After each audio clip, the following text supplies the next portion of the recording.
Hi guys, Project Zero. Today I'm going to show you basic iPod hacks for the iPod Classic, the one with the big click wheel. Let's see here. Let's go to rockbox.org.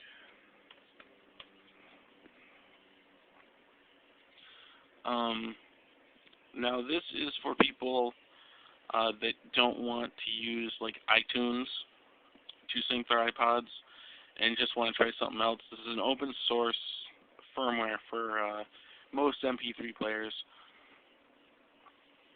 Let's see here.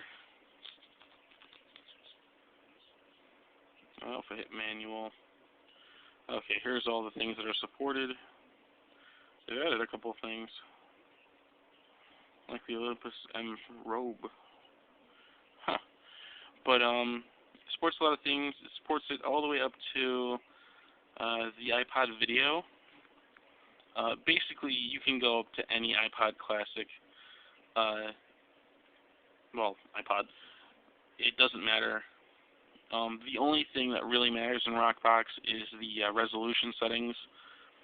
Everything else is going to work no matter what, but all you got to do is find the right resolution settings. So say you have like the newest iPod Classic, just doing iPod video will do you. As far as iPod Nanos, only first and second generation work. I haven't tried it on the third generation because there may be a little thing on there that you can use. I haven't tried it yet. They haven't updated their site in a while. My favorite device to use it on was the Sansa E200 series or C200 series, mostly because it was a lot easier to use that way. Unfortunately, the only issue is that you can't connect to your computer via Rockbox. I know a lot of you are saying right now, well, didn't you just say you didn't need to use iTunes? If you'd have to go on the original firmware to connect it, then wouldn't you have to use it? The answer is no. The only time you have to use iTunes is to check the box that says use internal memory. After that, all you have to do is make a folder called music or whatever you want to call it, put all your music files in there at once, boot back into Rockbox, and click initialize library, and it will just automatically search the entire iPod. And even if you use iTunes, it will still see all that music.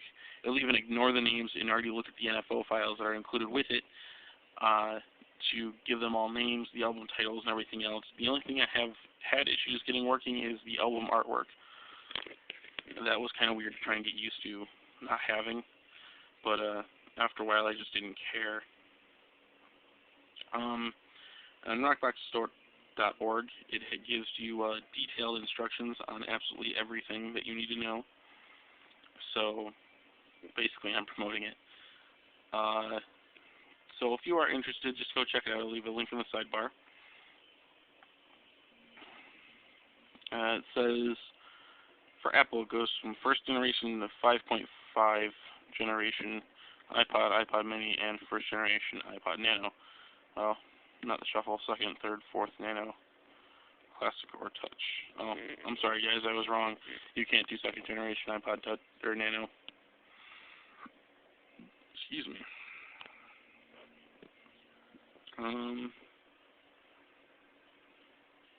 That's basically it. The other stuff is publicly known, like jailbreaking iPod Touch and all that fun stuff. So you guys can look that up yourself. Oh, another thing. All the games are open source, so instead of having to go through iTunes and the App Store to get your games for your iPod Classic, you can just get, like, publicly made ones. It's like basically having Linux on your iPod. And it's a whole heck of a lot safer than doing the other hacking for it, which changes your background, your games, and all that fun stuff. This is a lot safer because this can be taken off at any time. It never actually touches a lot of stuff on your MP3 player. What it does is patch the boot process to go to a different folder, which you'll be putting in your iPod to begin with, just in the root part of the device. And it will tell it to boot to that folder instead of anything else. And the best part about iPod is that you can always restore it no matter what. The only time you wouldn't be able to is if you dropped it and the motherboard broke. All you have to do is press center menu, hold that down until it reboots. As soon as it reboots, hold down center play pause until it gets you into the disk mode, and then you can just restore your iPod. It's as easy as that. For those of you also out there who are having issues with your iPod, if your iPod froze, just hitting center menu, holding that down until it reboots will help. And for those of you that have had a problem where it charged after an update, it wouldn't turn back on, you're going to have to wait like a week. What happened there was a hardware panic, basically a kernel panic, but with within the iPod, so it's not reading anything correctly. So all you got to do is wait till the battery dies. So leave it unplugged.